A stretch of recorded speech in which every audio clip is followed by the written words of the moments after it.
अरे एवढं काय यात हसण्यासारखं? आणि मगासपासून किती हसतोयस तू? तू बघ ना उगाच किती चिडतीयस. हे उगाच नाही हा. ही लोक आजकाल मला काहीही न सांगता सगळं ठरवतात. आजी पण बघ ना काहीच सांगत नाहीये. म्हणजे तुला काय म्हणायचंय? तुला काहीच कळू देत नाही तुझ्या घरचे?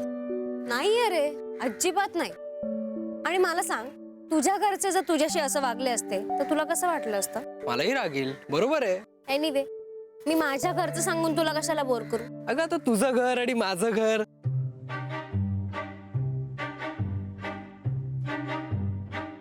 म्हणजे मला नाही होते बोर. ए बरं, आता आपण काय करायचं? म्हणजे स्कॉलरशिपचा अर्ज तर भरून झाला. आपण पिक्चरला गेलो असतो, पण तू उद्या जायचं म्हणतेस ना? ए नाही, उद्या कसं जमणार आहे मला? उद्या तुला वेगळाच सिनेमा बघायला मिळेल. मोठा सस्पेन्स येतो. म्हणजे ए, तू ना कधी कधी फारच कोड्यात बोलतोस. सगळे कोडे सुटतील. बरं चल, मला आता निघायला हवं. आजी बोलली ना फार उशीर नको करू. एक मिनिट, आपण कॉफी प्यायला जाऊयात ना एकत्र, आणि मग जातो प्लीज. बरं चल.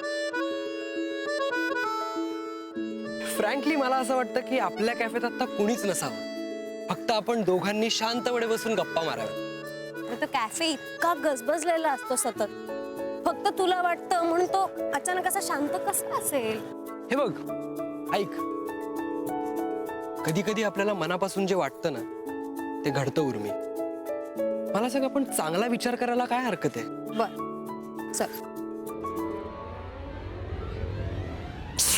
तुलाही आत्ताच शिंकायचं होतं, अपशकुन झाला.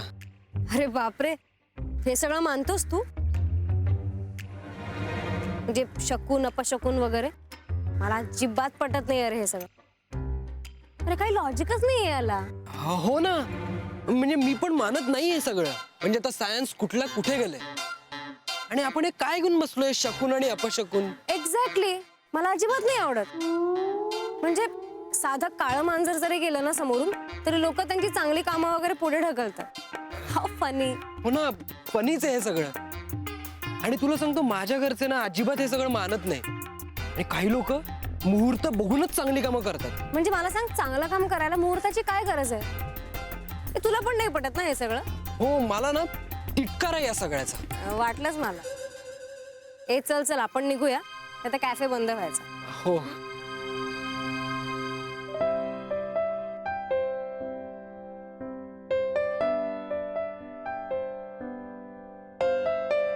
काय रे, चल ना. हो आलो.